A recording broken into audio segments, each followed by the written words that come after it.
Warm greetings. We are going to discuss today life of women in built environment. And we have been doing this research to understand how women in this profession have really maneuvered through and also diversified a lot in this profession, as I understand. The research is also meant to really make some better understanding about their presence in terms of the contribution they have made to the profession in the larger horizon of built environment, because unfortunately the definition of architecture has been limited to just building buildings. And this is where it is important that once we talk to women, we have found that they look at architecture in a very different manner. And I think that comes from their own experience, from their diversification, from their multitasking and all. So the research is basically meant to come up with two major outcomes. One is a series of talks based on asking them spontaneous questions on their journey in the profession, and then coming up with a small manuscript, which we would like to share with everyone and everybody around us.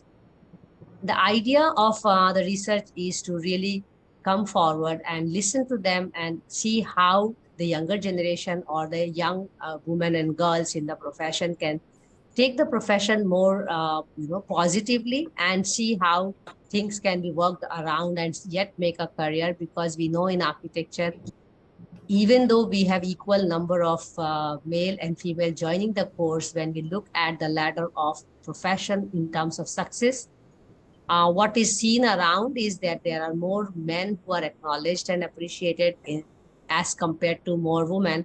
And when you look through into the grains of it, you find that women have really done some exemplary work and also taken risks in life to diversify into various aspects which are extremely crucial for the built environment. And sustainability has been there at the core of their practices. The research method is called autoethnography. To simply put it in this manner, then, it's the life of the woman which we are going to pen through our research. So today we have Ms. Tapasya, and she is going to discuss her journey with us. So thank you, Tapasya, for taking out time for us, and also really agreeing to this interaction, because we have been struggling to get women convinced about this, and also the fact that women are extremely busy, and that's another finding from our work so far. So you are going to be our 37th respondent for the research. So we are very happy, and we wish to reach 100 as soon as possible. Wow. So, It's my pleasure. Yeah, it's my pleasure to get this invitation in the first place, given your work. I have read about it. I've seen your work, let me say that. So obviously I think it's a privilege to get an invite into this 100 club. Yes, let's hope we reach the 100, but people like you are going to help us make 100. So at this point, it is also a good idea to thank our Bacha Soumya to bring us together. So I'm also going to find a new friend through you today. So that's also a privilege. So let me ask a very simple question to get the conversation rolling. And that's on what brought you to architecture, or how did you land up in architecture? So I'm bringing you back to your school or high school days. So over to you, Tapasya. Okay, so if we have to go down history, both my parents are doctors, so obviously there was no connection whatsoever to a creative profession as such. None of even my uncles or aunts are into architecture or related to architecture remotely. But ever since I was 4 years old, I have had a very keen observation. I realized that I have observation, which is, you know, which is about everything around me. And I mean, I can tell you that I can sketch each house. We were also in a traveling mode all the time. My parents were employed by the central government, but they were posted in states. So we used to travel like every 1.5 years. They would get one of them would posted. So I've moved cities, changed more than 9 schools, and I think I have friends in lot of cities and lot of countries now because of my nomadic lifestyle. But what I thought that what excited me even as a child was seeing how things work and seeing how beautiful everything is. So I would look at trees, I would sketch, paint. I was very good at that.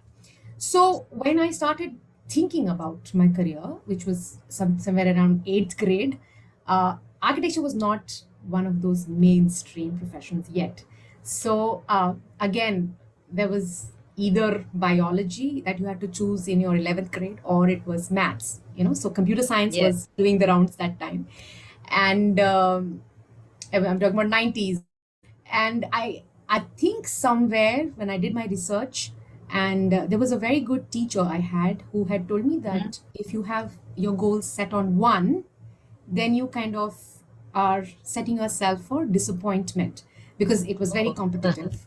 So she said, make a list of things that you like to do and see them as turning into certain professions. So I had a list of 15 professions I could chase after Wow. crossing my 12th grade. So architecture was on the third number, if I'm not wrong. Quite But high, it is actually in among 15. Of course, I was training to be a classical dancer as a child, so I thought even classical dancing was one of my, professions. So you can see how many of them would have been there. But yes, Mm. fashion design was on my list, environmental engineering was on my list, and of course, being a cardio surgeon was on my list. That was probably number one. But architecture unraveled when my father's quite progressive. Is kind of, whenever I told him I want something, he would ask me why, and then he would make sure I knew everything about it. So he took me and make me meet people. And when I met architects, even architecture students, I just thought that this was going to be, it will lead me to a Mm. place where I would have an opportunity to observe and probably imbibe different cultures, which was by now my thing as a child, as a nomadic child. And Yes. I thought I could make my space in this study and execution of built environment, where I would interact with many people, and I would be also able to, because I had got this innate ability to read people better now. I Yes. thought I would be able to help them, and I will be able to, sort of comply with their needs and understand how they want something. So I thought that as one of the most lucrative. So yes, the third number happened, and I kind of signed up and never looked back. I have never regretted that decision. Oh, that's interesting and good to learn that you cherish it because when we look at the way architecture has been for women, most of the women, very few have managed to hold on to the profession in the manner they would like it to be. And that's the reason why our presence and participation is so low in the profession, despite the fact that we were toppers in the classes. And so yeah, that brings me to your college life, and I'm sure it was very similar to what I just said. But how was it in your college days, and where did you study? And were you still naive about the fact that it really does not matter being woman in the profession? Just share some thoughts from your college time, both bachelor's, masters, or whatever you would like to share. Okay. So during my bachelor's, I had I changed quite a bit, because before that I used to walk to school, right? So I was kind of in in a particular environment. So I lived in Bengali market, walked up to my last 2 or 3 years of schooling. I used to walk up to India Gate for a morning, just a morning exercise. I would walk to my school. I was in Mm, Lady Urban. It was very, very, very simple. mm, But college meant going in public buses. That was my first, I would say, exposure to the fact that I was a woman. Because before that, everything was equal. Everything was equal. I went to, I think, girls' school for the last couple of years of my life. Other than that, I was always in a co-education setup. Both my parents never made me mm. Of feel my the fact that, oh, you're a girl, you got to do this. We never had that in our course, house. yes. Yeah. So we were just neutral. I was also, I don't know how to put it, but I was an alpha. I was a struggler. I was very notorious. I was naughty, but I was also very assertive. So if you didn't do it something my way, I So wouldn't that's bother. me also. So I wouldn't bother if you were a boy or a girl. I would challenge you, and I was, I was really rough. Uh, So I think bachelor's, I never felt, like you're saying, I would have a disadvantage of being a woman, yes, because I none think of all of my, us, all of yeah, us. none of our professors ever Yes, made also maybe that a bad also impact. helped that we were not feeling that. Yeah, yeah. Uh, let And me just, sorry, yeah, please continue. Please continue. sorry. No, I was just saying that, and my journey from bachelor's to master's was quite lengthy because I kind of practiced for a while before I went on to my master's, and I was a different person by then. But at the end of my bachelor's, I was quite sure I'm practicing. It never occurred to me that being a woman, I would take another path. I never thought about that at all. Yeah, actually, my little question attached to it was on about the final year when you have to go out to the world. Hmm. Were there these questions in mind that because the way our education goes, and you may agree with me or disagree, but the profession itself is portrayed in the education as if everybody has to practice. We are not creating good teachers, good leaders. We are so practice focused education, but many a time women have landed up in education, and we see that in most of the schools, whether after masters and in my time, even after bachelors. Even now, I hear many of my students joining as junior teachers.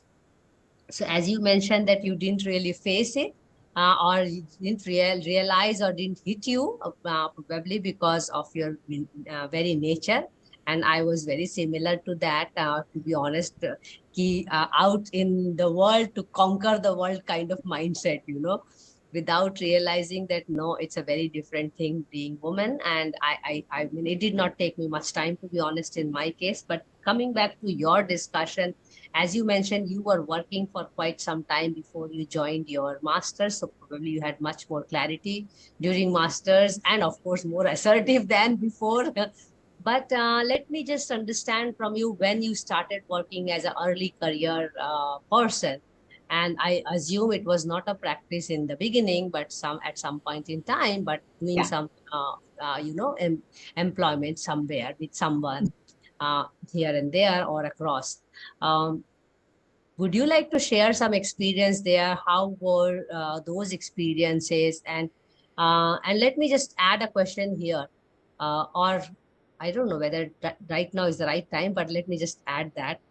Uh, During those years, did you ever feel that being a woman in the profession is different than being a man in the profession? Okay. So my first employment was kind of an extension of what I was already exposed to in the school. I had a Okay. great mentor to begin with, and let me also go back to your previous question and close that, because when we saw our professors, there were both kinds. There were some of them who had hardcore practice and they would come in as visiting, and there were people who were full-time teachers. And in fact, maybe it's just my basic nature, I never differentiated between them as per gender. Hmm. It was like a choice. But Yes. I saw very early on, like into my third year, I valued my faculty who were into research. So I also saw that not just were they able to practice, but they were also able to help people like us, students. They were mentoring so many other people. And when they put out their thoughts on books and other publications, they were also communicating to other people. So I saw the value of that, in addition to how they practice. And I still value that when people publish about their work and when they talk about their work. So that didn't really hit me as a man woman thing then, but it both of the options were there. So when I say practice, I thought practice by research is also practice. That's what I Yes, also of thought. course, it is a Yes. practice. Yes. Yeah. So my first job also was very research oriented. One of my mentors, my mentor in school herself, offered me a place in her firm where we would be working on a sort of a bid for a very large Getty project.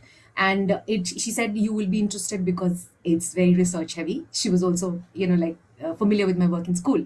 And I also independently applied because that would be a slow burner project. So Yes. she said, and I would sort of get onto it slowly. So I said, okay, so I need my internship. So I landed up at a place where we were working on a. So again, my boss was a very renowned professional as well as an academic. So again, he was teaching in SP at that point of time, and it was a very interesting way of working on something which was very research heavy. The design would happen towards the end, and we spent almost 6 months just doing the background research, and it was a urban design level project. So I had this two, very like varying kind of experiences, one for urban design, one for conservation, and it also was very planned. I wanted to understand which was going to be my future. So Hmm. 1 year down the line, I dropped urban design because I thought, okay, very good, but not my cup of tea, not the level at which I want to intervene. I want to meet the real people. So Yes. I moved towards that. But the only thing I encountered was actually not even gender specific. It was about uh, sometimes being an underdog because of my schooling. Like, from I came from a very I mean, I went to IB University at Vastukala. So at that point of time, it was 5 6 years old, whereas compared to SPA, which was already established for more than 25 years. So of course it had its own standing. So that is what our struggle was initially, but it took me a month to prove what I was made of, what I could do, and what I couldn't. On the other hand, my mentor already knew my work, so there was no struggle there. And there was also, I think she gave me a lot of confidence because she would put me in charge of doing something, and then she would make sure I represented that in front of clients. So I don't know, fortunately, unfortunately, I didn't see that bias till very late in life. Like Yes. at the job level, I didn't feel my gender really mattered. I went to sites, I went on top of, these boundary walls and took pictures facing down. I have been upside down on top of fortification walls to get a great view of the, sort of road below and all that. So I was never made to feel that I couldn't do anything. That's interesting to read. Yeah, yeah. So, how was it for you to really break from that journey of practice, because practice becomes very lucrative, both in terms of reward and personal satisfaction, that you are engaging with the society, with the with the subject which you are interested in. Uh, then coming back to masters when you are more confident, and I can relate that also because I also did my PhD after 15 years. So it was really something which one has to really sit through and decide what to do.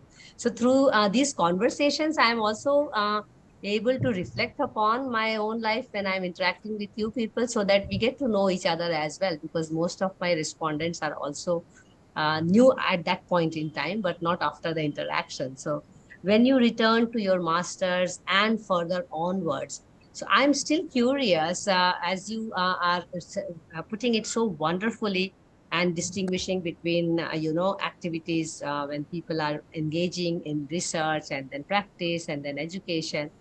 Uh, were you in such a wonderful situation that you never came across these moments where either you realized or you were made to realize that it's different to be a woman in the profession? I would say yes.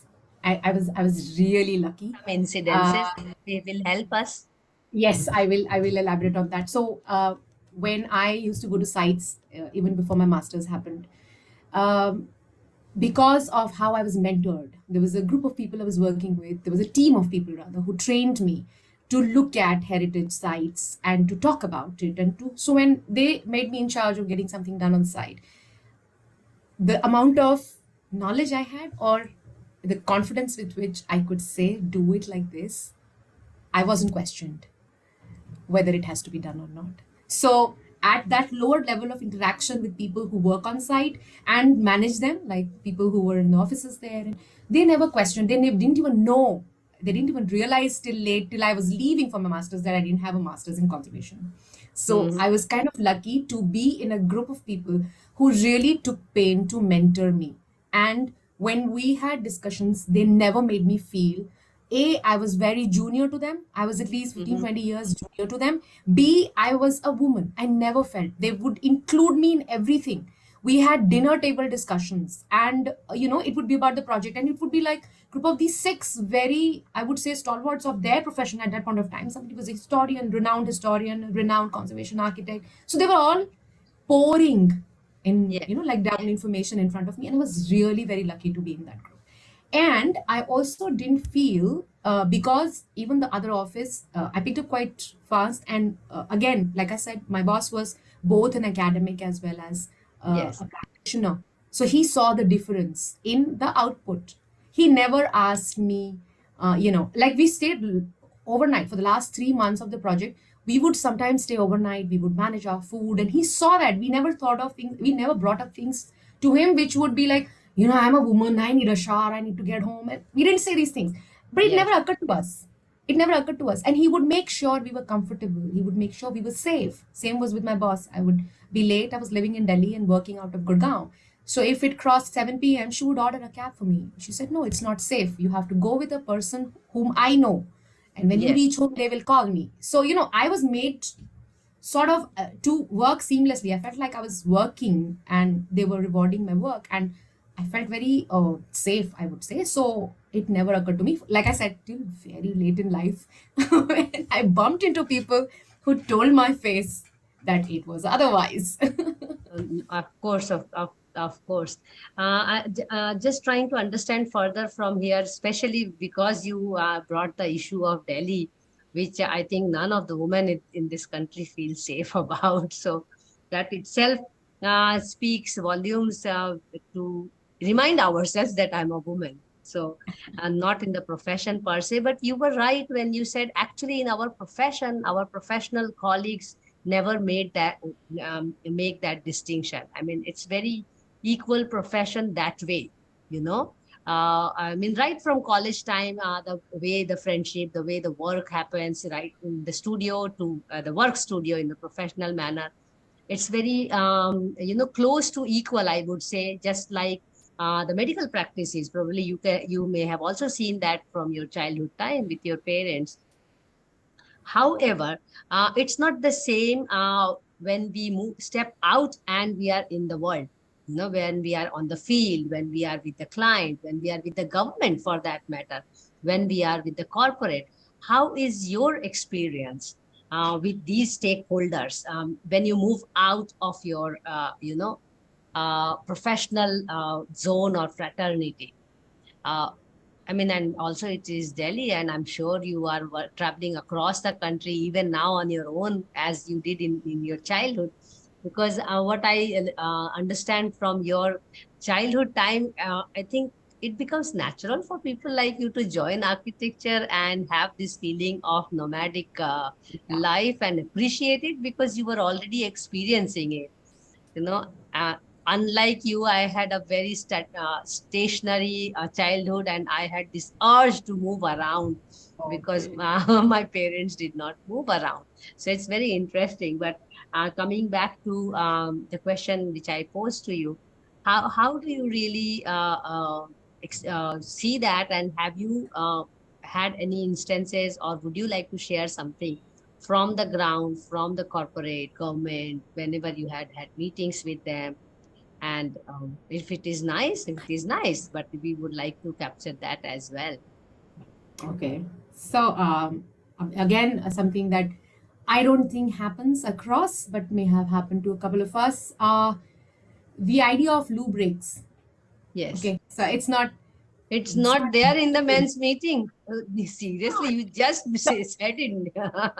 being a conservation architect. I only sit in meetings with most of the government officials, very few private meetings, but even in private sector meetings, that's still a given. They would be courteous enough to even indicate, shall we break for 10 minutes? Yes. Would you like to use my washroom? Which has happened in some of the government officials also, especially the younger IS officers. They Yes. would get up from their seat and indicate where their toilet is and where I can actually use them. That has happened. But on the contrary, the other thing also has happened that we would travel. Now I can't be giving names right now, but No, no, we are not encouraging also. yeah, so we are I was working in sort of Bihar. My site was almost 3.5 hours away from Patna, so we would do drive we would drive down to these offices.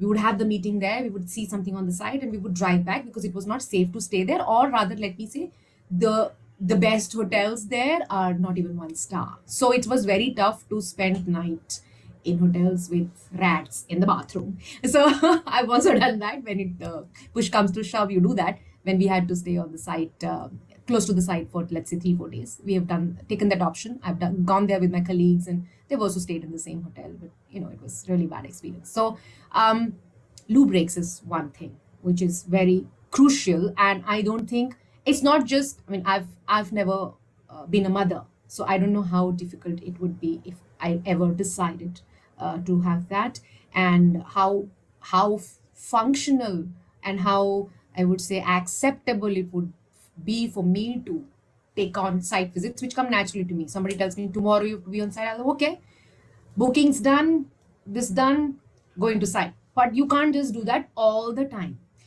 and especially the monthly cycle, that is something that is not a concept in a man's world. Okay, so Yes, even if you don't bring it up, it's not a concept. yes. So I've had really difficult days, and I mean, it's probably a common knowledge, but we never It's seem to not address it accounted or for. Yeah, it's not speak accounted. about it. Yeah, it's not accounted for. And so loo breaks is one. The other is your preference for either, like, your everybody has a lifestyle. I'm not a night owl, so if I have to work, I have to work in a certain way. So even when I was collaborating with people, it becomes difficult to just assert it. I'm not even saying it's a woman thing, but everybody has their Everybody. own circadian cycle, right?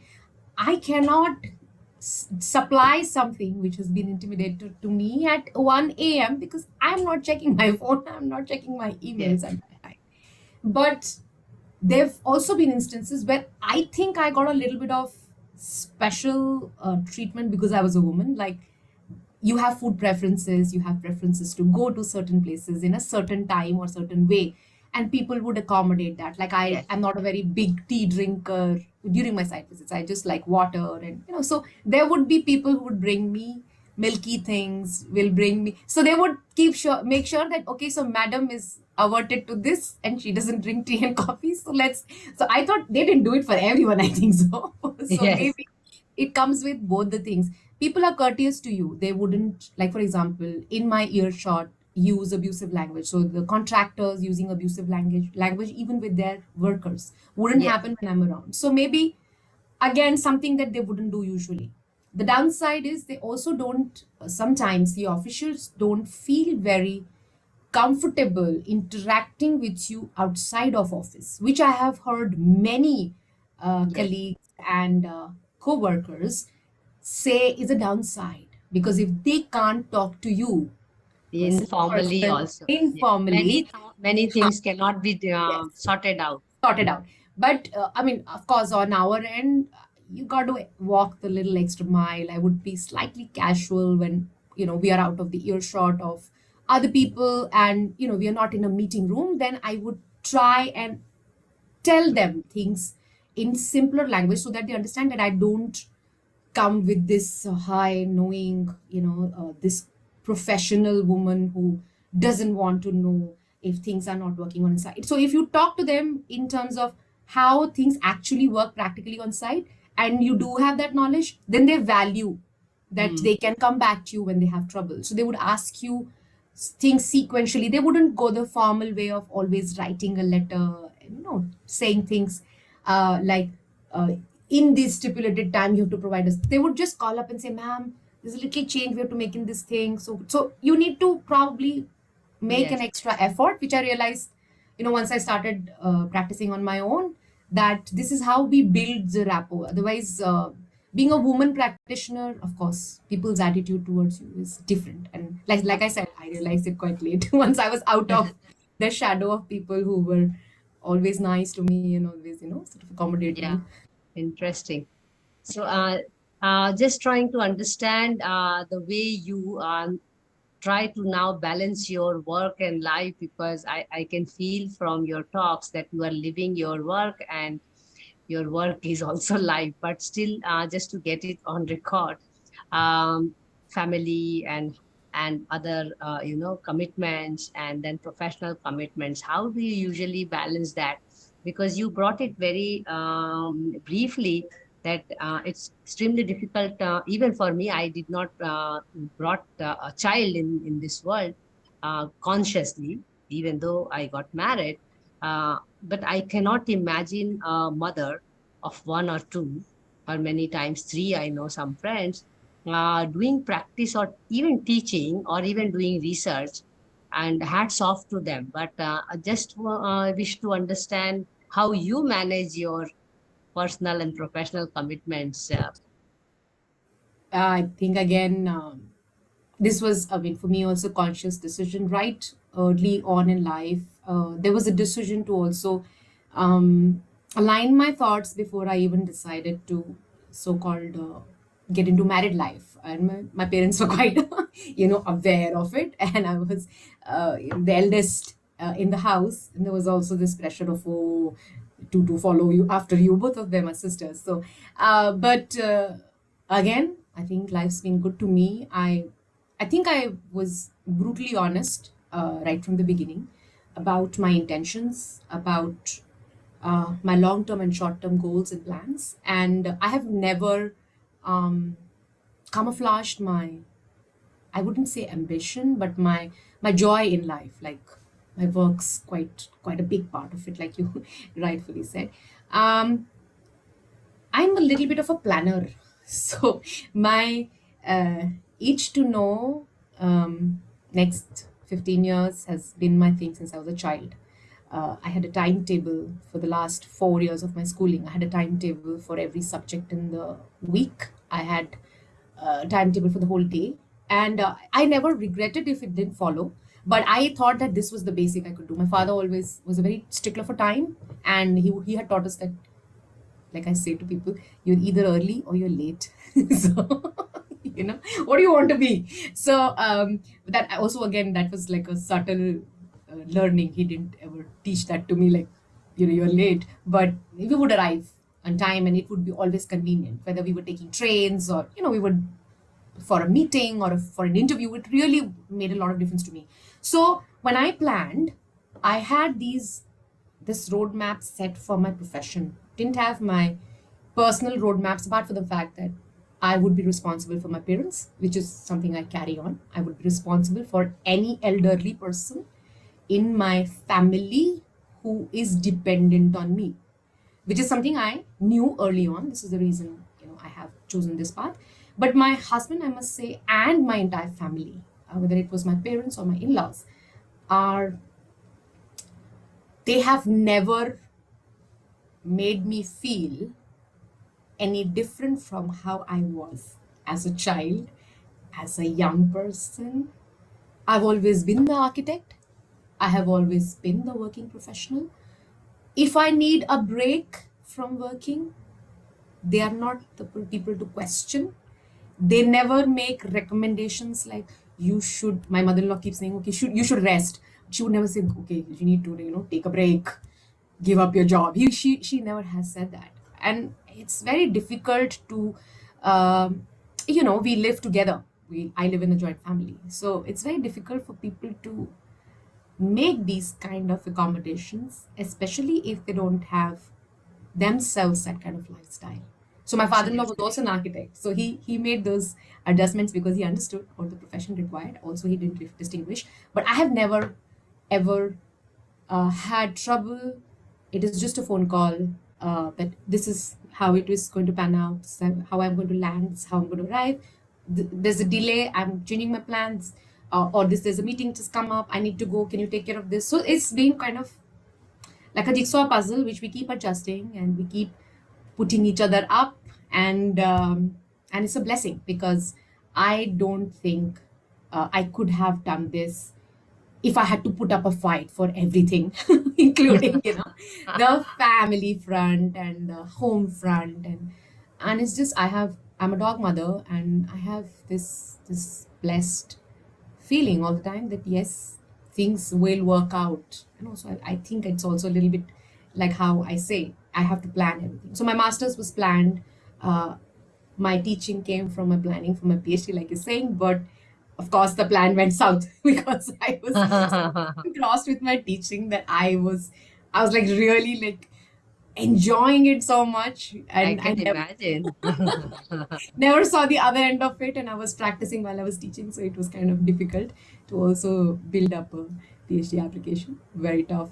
I think you've achieved it. I must congratulate you. Whoever has achieved a PhD, I say, yeah, you need one more from me because I think that's a very I left difficult. I left all the belongings and associations and went to Netherlands, and that made it easy, to be honest, you know. It's Mm. the detachment, and I think one of the major learning for me in life is detachment. You know, emotionally connected, but yet detached when there is certain target. But let me ask you another question following this, and also we would like to know your years of work now, and some memorable projects, or some memorable people who have shaped you what you are today, and if you may tell something about that. Okay. I've I got my bachelor's degree in 2005, so I have been in the cycle ever since. Went away to do my master's in 2007, and I went to England and got married like the same year. So it was two parallel lives I was living, and my husband Yes. was in New York.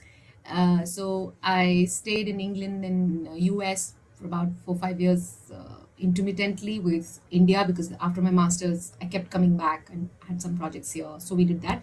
And so I've got put together almost 17 years of experience by now. Hmm. And last I counted about 45 projects. Yeah, 45. Interesting. 45 projects that I have been associated with, and some of them very large, which lasted about 10, 12 years, and some of them very small, probably even some of them which I like to refer as Hall of Fame, which were, you know, I TPR level appreciate that. reports, never got executed, but nevertheless, of course, paid for and appreciated by the department and kept as a future thing. So, in that time, I would like to start with my father. Actually, he's inspired me quite a bit.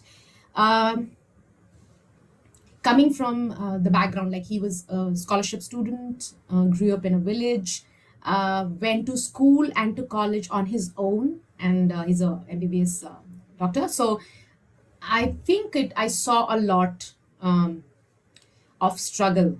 He's not a very vocal person like most men his age, but when I was younger, he would narrate a couple of stories, and I think every time I feel um, can't go on, don't have much, I look back and think about him. Um, of course, my mentors, if I can name them, Dr. Shikha Jain, with whom I started working. She's the reason I would say I have survived as a conservation architect, because I learned a lot from her. Lot from her. She gave me the freedom, Nice gem. and yeah, so it was like it was amazing. The kind of confidence that you can have in your own work, if your mentor, your boss, your even your faculty appreciates what you're doing and is able to give you feedback which is constructive.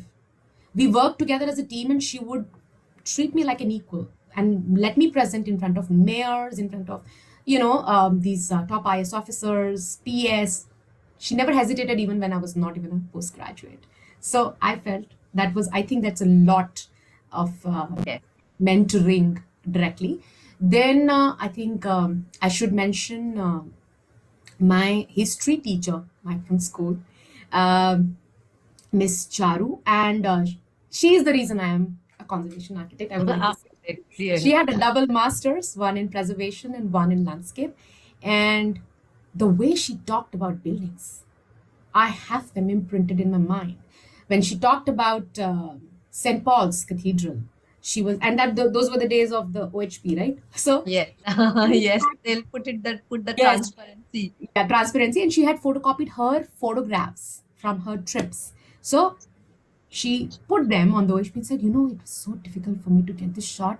I was face down in the grass and people were laughing at me, passers by, but I thought this was the best angle to capture it. And I really thought art appreciation and architectural appreciation is all about this, talking about buildings with this kind of enthusiasm. And I learned when she was teaching. So I had this, when she had these surprise tests, I would draw without even thinking twice, because the way she taught it, I find that really engaging. And I find that when she drew on the board and she spoke about buildings at length like that, it really inspired me.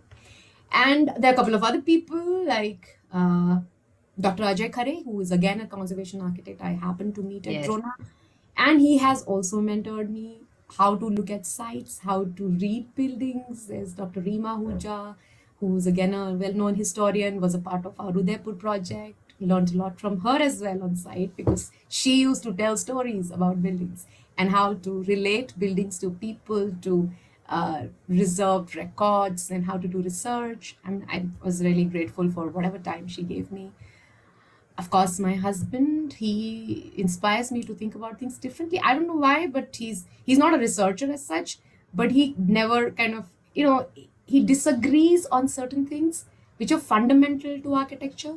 And I think I relook at how I'm practicing with his advice sometimes, with his probably criticism of something, which I think he does quite freely, because, I mean, you're in the same profession, but you're doing, like, he's a mainstream architect. He's also a new media designer, went to Parsons, did completely different portfolio than me. But when we have conversations about difficulties, like we're both managing our own professions, like our own offices and our own set of people we work with. So it's very easy for me to learn off his comments. So I would say Absolutely. also, so quite an important part of my journey, and I share a lot of good and bad with him as it happens, and he's not Can relate judgmental. that. Huh? I can relate so much about it. Yeah. Let me just sneak in a question out of it, uh, because when you speak about your better half and the way it matters, we have seen in architecture in the past and even till date. I know many of my friends and also seniors where both partners are from the same profession. Hmm. Many, of course, do practice together. Many have their own practices or both teaching or and so on and so forth. Very, very many permutation and combination. And did you really feel that, being from the same profession helps, or being from the different profession would be better? I mean, I'm just asking, not from your case, but just like a reflection. I started the career thinking that being from the same profession helps. And so I'm just curious to understand how others look at it, because it's very common in architecture. Hmm. But when I look back in the past, right from Frank Lloyd Wright to our recent time greats, there are many, many women who have not been written about at all. Despite the fact they were the better half, and they were many a times also the key behind the success of those men, and that's a concern to me as well. And so it's good to really discuss this out, you know Hmm. when there are practices together. It's the man's practice, even if the man is not really saying it is my practice, but this is how the world looks at it. Hmm. you know but what is your take in the profession? Because these interactions will be also noticed by younger generations. Of course, you don't fall in love thinking about profession. Of course not. But yes, of course not. But then we have many patterns, and in fact, I have tried to draw a matrix of well, other half being in the profession and not in the profession, or practicing together or not practicing together despite being in the profession. What's your take on this? Because you very beautifully said there are good and bad things to learn, and which is important. And let's say that your experience from your acquaintances. Well, I also have friends like you mentioning who are either married to doctors, teachers, or they are married to architects. And I'm not closely following everybody's personal lives, but what I feel from my experience is that it's the interpersonal relationship which will, finally dictate the terms of the practice, even if you're practicing together. Why? Because we've also worked together on certain projects. I collaborate with my husband from time to time if it's like a sarkari project, and there's a certain Required. kind of approach. He would bring me in, or we've done some projects which have been completely interior based or residence based projects. Sometimes when I'm working on a museum project with a team, then I invite him to do, let's say, the new media installations or any kind of tech related work which we require expertise on. So we've on and off done that. I was a part of the practice which my father-in-law had started initially, but the decision to move away was not really because of, I would say, personal differences or the But way we niche, practice you have together. It niche. was, yeah, our expertise are, and when we went to sort of pitch for projects which were heritage related, then since I was not I was a it was not like a partnership firm, it was like a proprietary firm, and I was like as an expert. But so then that, technically that I think Yes, that sometimes can also be required. a Yes. consideration. But practicing, like marrying a person who is from the profession, of course sometimes it comes naturally to you. Both my parents are doctors, so that's what I saw growing up. They would come home with their work sometimes, and we would be very pissed about it, like, why are you guys discussing work right now? Yeah, But that's another issue. Huh? You start eating, sleeping, drinking profession. you ought to talk to my mother-in-law. Poor thing, she sits at these tables and all of us are only talking about work and architecture and this. And when I shared certain clients with my father-in-law, I used to work with him, it was tough. And my mother-in-law, I think by now, is at least half an architect, if nothing else. She can Yeah. conversations. So I'm, of course there are no other children in the house, so this is the conversation that she's exposed to. But I don't think it's a decision, first of all, of course, not just falling in love, but also being at the same mental plane is very important. Absolutely. I have also seen people who are from different professions attain that. When you live like, I don't know if it's the right thing to say, siblings. You forgive your siblings for a lot of things, and you look up to your siblings for a lot of things, and you also don't question very small issues with siblings. This is how I give advice to a lot of young people who are falling in Yes. love, getting married. Please treat them like your sibling, blood relation. That's what is in your mind. So, Yes. if you have that kind of reputation, and if you can put trust into it, that you are not the lesser half, or you're not the better Yes. half, or you're not getting recognized enough, or you're not going to all the parties with them, or that's fine. It's not always a trophy to kind of wear.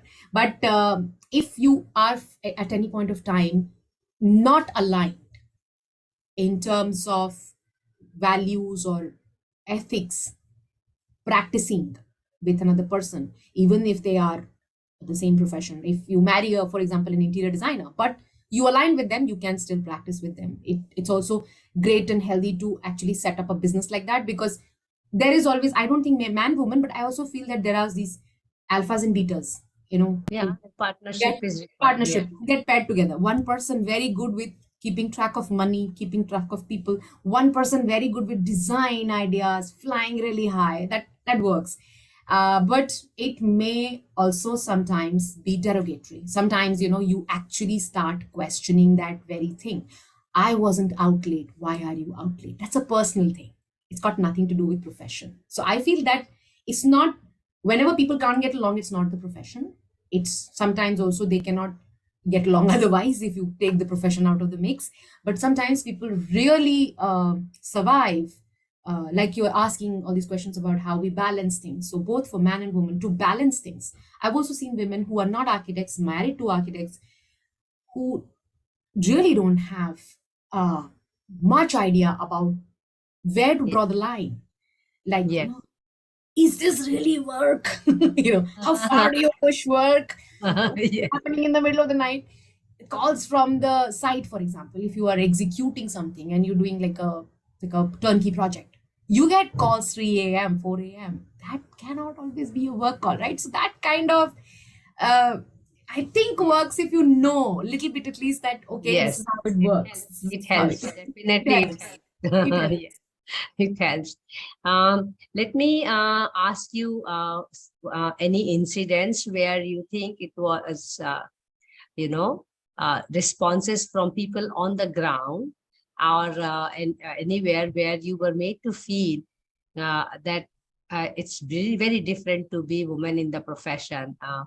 It can be anybody. If you were made directly on your face, if you're made to realize that, if it did not happen to you, and let me tell you, you are very blessed and very, very blessed. But most of the time when I'm speaking to people, I do come across, and even I also have those experiences. So I have put this question there. So, adding to that question, is that uh, these moments can be either, a good opportunity, which you would think that it should be engaged, being woman, why not? Or, challenging situations where you had to find a way out to, just sort it out or resolve that situation.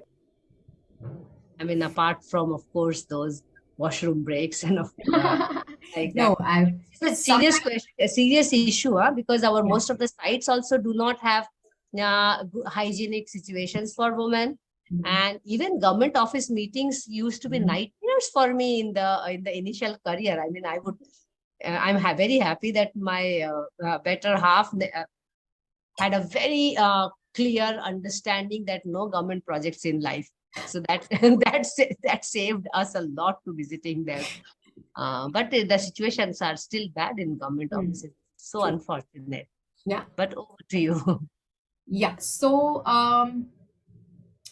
actually, not so directly to my face, just as a woman, but okay. So, there was this interview. Let me say, I landed up there because the advertisement said they needed a consultant. I didn't realize that it's a job interview. I had just started. I'd come back and I just Consultant started to as a settle. job. Hmm. It was a job interview. I didn't know that. I thought, okay, it's a consultant interview, which means that they would hand over certain projects if they needed help and something like that. That was the first time I was in an interview where I was asked what my family plans are. Oh, you look like a young married Because woman. married. Yes. So, What oh, will what happen? about children? That was one time. That was one time, I swear, when I really wanted to stomp my feet, turn the table, like just upturn the table and scream at them, like, how dare you ask me this? What I do with my womb is my business. What I do in my own time is my business. I am not bringing that to the table because this is not. This is a contract job you're giving. This is not like a commitment I'm making for the next 15 years, right? Not a marriage. It's not even Not a a marriage. marriage. I It's mean, for life. people are Come on. not asking at home. My husband didn't ask me before getting married. Do you want to have babies? I told him I don't want to have babies. Do you want to have babies? But anyway, so coming back, so that was one where I was really made to feel that this is not a question that you would ask a man.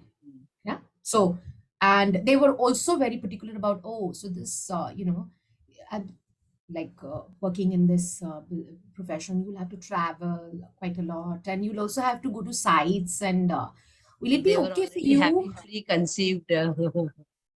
These are the things exactly what are very obvious. So Tapasya, you, as I mentioned, you are really blessed. But these are very So this common. is one. There was one incident. Okay, I forgot to mention Dr. Vibhuti Sachdev, who had mentored me to be an academic. She was the one who brought me into full-time teaching, by the way, and I learned from her that you could balance publishing with doing some projects, and she really pushed me very hard to be a good academic. And she said, "Why not write about your work? Why not teach full-time? Let people learn from what you know." So from that, when I did the long stint of teaching, when I was when I got out of teaching and started practicing again, one time somebody mentioned to me, "Oh, madam, ye na thoda alag hota hai, like practicing is different. Like doing this practical project is different from teaching." This is what I got close to a feminist comment, and I was a little taken back. I said, "Oh, sir, I didn't realize it. जब मैं पढ़ा रही थी, तो I executed 100 crore worth of work. मुझे नहीं पता था कि there is a difference between reality and classroom. Cannot bring that up to me." So I was like, really, that's a typical way to demean teachers, in our society. yes, it is. And I said, yes, I was practicing, and I was also teaching, and I was teaching my students how to practice, how to actually Absolutely. answer these kind of questions. I said, "ऐसा Teachers कुछ नहीं can है." be practitioners. Practitioners को teacher होने के लिए they have to work hard. Yeah, they have to work, and also to be able to, like, I can't filter my information unless I know how to reach different kinds of audience, whether you're talking to a group of first years, or you're talking to some master students, or you're generally talking to a larger audience about your work. You have to filter that. You have to understand what kind of language, and that only comes from teaching. Otherwise, you really work with people and you understand how to communicate better. I felt that after my teaching. So apart from that, not really. Sometimes myself, I've questioned myself, because there are times you want to throw a fit at sight, and you're not doing it because, oh, I don't want to be that gender crossing Yes. person, like, I don't want to be that man who is. So I have literally pulled people down from scaffold when I wanted to do that. I said, "You come down, Nichio. I'll show you what you're doing wrong." So, then I feel that I have myself questioned, what is this gender stopping me from Yes, getting from that doing angry, it. That's angry your with this childhood person, like just upbringing. blowing my lid off. But apart from that, I think how you can take advantage is what I have learned. I have given this advice to quite a lot of people. If we use the way that people mostly are formal with us, or they would like to at least acknowledge. There's a reverse. I have seen people get out of their seats when I enter rooms. This hasn't happened, always, but there have been officials, I will tell you, like really higher level, senior officials who would get out of their seat when you enter. And that's not something it's that kind of chivalry is not expected in an everyday scenario. But I just felt, okay, maybe because I'm a female consultant, they're treating me differently. Yeah, And opening the car door. This is also you don't want that to happen. and you get a little surprise. But yes, offering their hand to shake, which is again quite a warm thing, that I distinguish people like that. Like if people are not offering their hand to shake, yeah, doing that, then they are kind of going to be a little bit gender biased towards you later on. But I've been fortunate, like keep saying, I've been quite fortunate to work with people who have never made me even consider that I didn't land this project because I'm a woman, or I couldn't do this project very well because I'm a woman. I failed because Wonderful. I failed to do something. It wasn't because of my gender. I mean, it's not like I failed in mathematics because I was a woman, and I failed in making the BOQ properly because I failed in mathematics. No, I didn't pay attention that that's what it was, and it was addressed like that. And it was like, we have to make this correction. How do we do it? Very well put. And I hope in future we have more of tapasya in this manner, and more younger people are listening to you for that.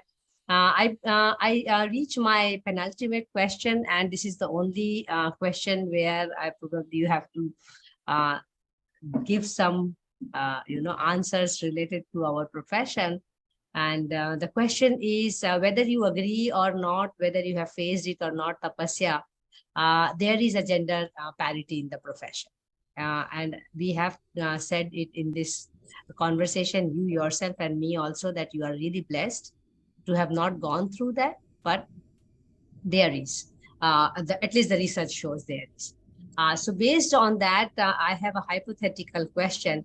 Because the profession is led and predominantly male practicing, uh, and for that matter, more than 90%, even HODs and principals are also male, I would like you to imagine a situation, just for the sake of imagination. I also don't like that situation, but just to understand. Imagine a situation in the society where there are more female architects, successful, practicing, HODs, deans, directors, how will our neighborhoods and cities look? Because I personally feel we have screwed our habitats. So I just want to imagine a situation if it was all women dealing, dominating, taking charge of the situation, would cities, neighborhoods be different? Or, as you have been saying in your own interaction, probably it's the individuals. But research question for me is very important in this point in time. Uh, so I'll just bring, maybe I'm not, I don't have enough experience probably of uh, conducting this experiment, whether a particular kind of planning would have been different if it was looked at by a woman. But what I can tell you is that the kind of interaction I've had with large teams and the kind of inputs that Yes. come from female architects and female colleagues, I have time and again felt that attention to a little detail. Yes. God Very. lies in small things, huh, for us. So I think it's a woman thing.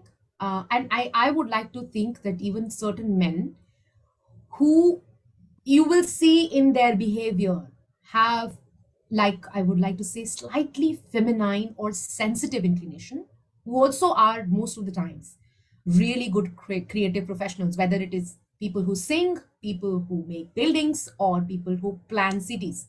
You will Yes. see in their output, in their work, in the way they think about things, they will be talking about details, how a person will walk, how. And I most of the women I have interacted with at whether they were government officials or they were architects or they were planners, have made those kind of simpler suggestions which can at times be practically more implementable and practically better for the long run. So Yes. maybe For that's my ease of only living, ease of living, you know. needs of living, needs of even inclusivity. Yes. You will see a lot of women crying from rooftops about inclusivity, and it's not just got to do with I'm not a hardcore feminist, I must not come across that, I'm Me sure, very neither. Me by now. neither. Me so neither. so you I'm can imagine, in favor of it. we are not speaking about this just because, oh, I mean, so there are people who have sensitivity levels, and a lot of women I've seen have sensitivity levels which are higher than More average. women, I feel personally, but I don't want to show my bias to you. But yeah. So I have experienced that women, when they bring if they would have had the final say, because of course you can veto an idea at a, let's say, a joint meeting of 13 or 14 people, and you have three women in it, or one. I mean, most of the times I am the only woman in the room, but otherwise also, if you have two or three women in the room, and if the power is not lopsided there, if they have equal say in it and nobody vetoes their ideas, then that those kind of proposals and those kind of ideas are not just real and not just benefit a larger gamut of people, but sometimes are also keeping in mind certain long term things which are beyond just practicality and beauty, which is something that we have the curse of Yes. as architects and planners. Like, you look at any of the creative professions, you question constantly about either functionality, or, oh, this is not good looking, or this is useless. These are the two things that you hear, whether it is the design of a phone or design of a building. But you can see that when that input comes in, then probably in a very ideal situation, we might be able to solve more problems, or rather address the voice of a larger group, instead of being limited to this is how I get out of my car, this is how I'm going to the building, and this is how I use my washroom. So, this is how the plan is going to be. That's something I've felt also. The exact opposite, when you really have someone who's got a lopsided view of the world, where they don't consider a child can be accidentally crossing a road, you need to get from home to school on a pedestrian walkway, And this is the time of the day, this is the amount of traffic. So these are beyond their practical considerations. Like, I need this much traffic, this much has to be parked, this much has to go, this is how it will be. So even for planning, I felt that, yeah, it's important. Interesting. I think it's the key point here is the inclusivity and the nurturing nature of women, Yes. So interesting. That brings me to last question from me. And if Soumya has any question, or if you would like to ask the last question, Soumya, or I should just go ahead and ask it because it's very much related to younger generation. Soumya, would you like to get No, in? ma'am. I was able to correlate with a lot of things, especially relating when she started the career. And I think we are from the same background and also being mentored by Shikha Jain. So I was able to relate to a lot of things, and the journey is really inspiring. Thank you. Would you like to go ahead and ask the last question, or I should continue? You can continue, ma'am. Okay, thank you. So that brings me to the last question, Tapasya, and that is about your suggestion to the younger generation, or your ideas or thoughts on two things. One is how the profession is, and the other part is how to engender the profession. So that's both for men and women, and we are not even talking about other genders. So, it's what will be your message to the younger generation for both? So actually, it's a four question put together, So sorry. No worries. I've had these discussions with a lot of people earlier, younger and older. I have recently had a discussion when I was questioned whether I feel there are more women practicing than men, and it came from a male architect. And it was very heartening because he said, "Oh, I see so many women, and I really appreciate that they are, making a difference in the profession." I was like, "Oh, no, but no, yeah, no." You have to see how many pass through the schools, and we have 70-30 ratios when they are in school. So, of course, that many are not practicing, which is less than 10% are practicing. Yes. So, my suggestion to whether they are male or female students of architecture would be that the profession is getting, I mean, I also feel that through all the social media posts I see recently, maybe it's just coming to my feed, but all these people demeaning the practice of architecture by saying that it doesn't pay, people don't respect, and this and that. But just hang on for a couple of years, do a project that gets executed, go to people who are there inside that building, in that locality, in that garden, in that park, whatever you've designed. Ask them what they feel. Wait for that feedback before you give up on architecture. This is a very, I would say, it's a very rewarding profession if you have the patience to see this through. I don't want to sound like a very old person bragging about another generation. No, but this is happening rapidly to most of us. We have lost not just our span of attention, but also our span for patience. We don't have patience to practice something. We go to yoga classes where people are constantly fidgeting. You know why? Because I do a lot of yoga retreats and yoga classes, and I feel why people are fidgeting with things, because they don't have the patience to wait for that body's function to align, for you to feel the difference. That yes, I am levitating. With younger generation, they Yes. want to reach the place in 2 years, which took us 20 years. And it's not a bad thing, but to have. It's okay. But before you start architecture, please map 15 years. I tell everybody I meet, do you have a plan for the next 15 years? Because only then, when you put pen to paper, will you realize that you are really not being practical with yourself. You're actually questioning even your own ability once you cross those 2 years. People can't see 6 months in one place through these days. And it is not just this serious problem with the younger generation now. So good, very don't good. Really want to say younger generation, but I think it is how we talk on social. If you read any of the social media posts, what are people talking about? Architecture doesn't play. Architecture pays. You got to know how it pays. You get to know how it pays. Yes. And also you have to have patience. I think Yes, you have to have patience, and you've got to work in environments where you think you're the best fit. Why can't you just for once evaluate what you're made of? If you're not good at design, for example, I've mentored students who said, we want an alternate to this.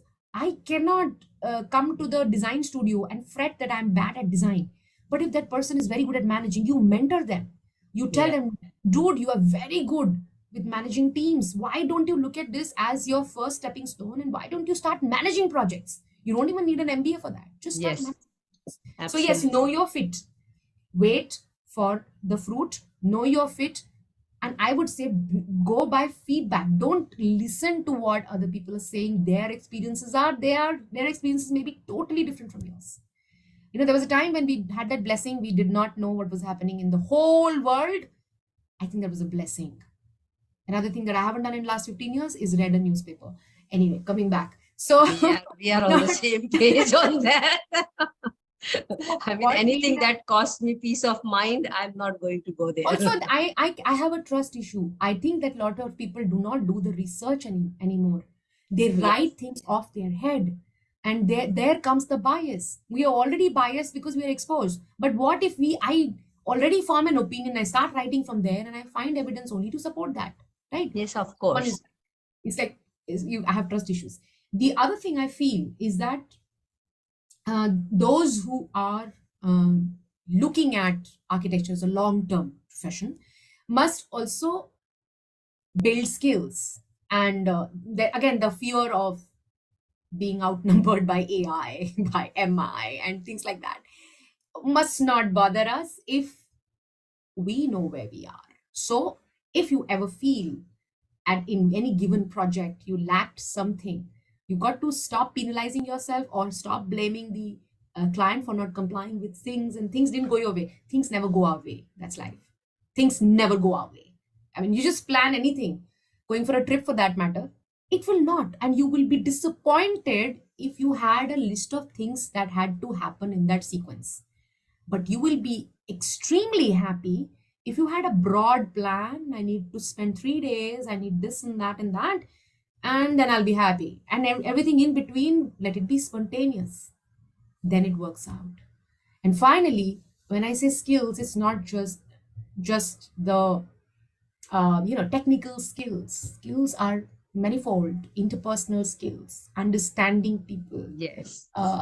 Building your vocabulary, how to write well, how to reach out to more people, networking in the right manner, which is best for your personality, your professional practice. I mean, I think we make it too much about a person when we say somebody has a style. I also sometimes have the thing of saying that, but actually everybody has a niche practice or a niche contribution in the bigger universe, and that must be something that we think about consciously with every effort and reality and honesty.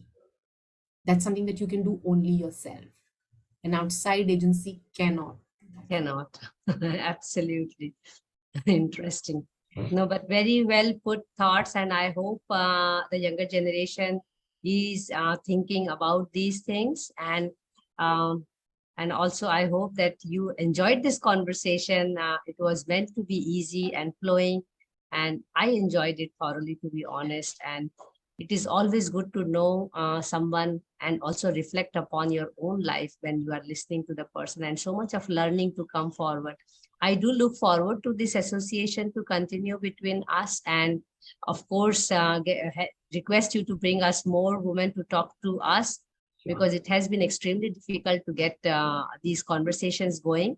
We would look forward to more of these conversations to happen, and also wish that there is a day in the profession when we don't have to discuss gender, because the profession itself is gender neutral. It's just the society which brings the gender aspect to it.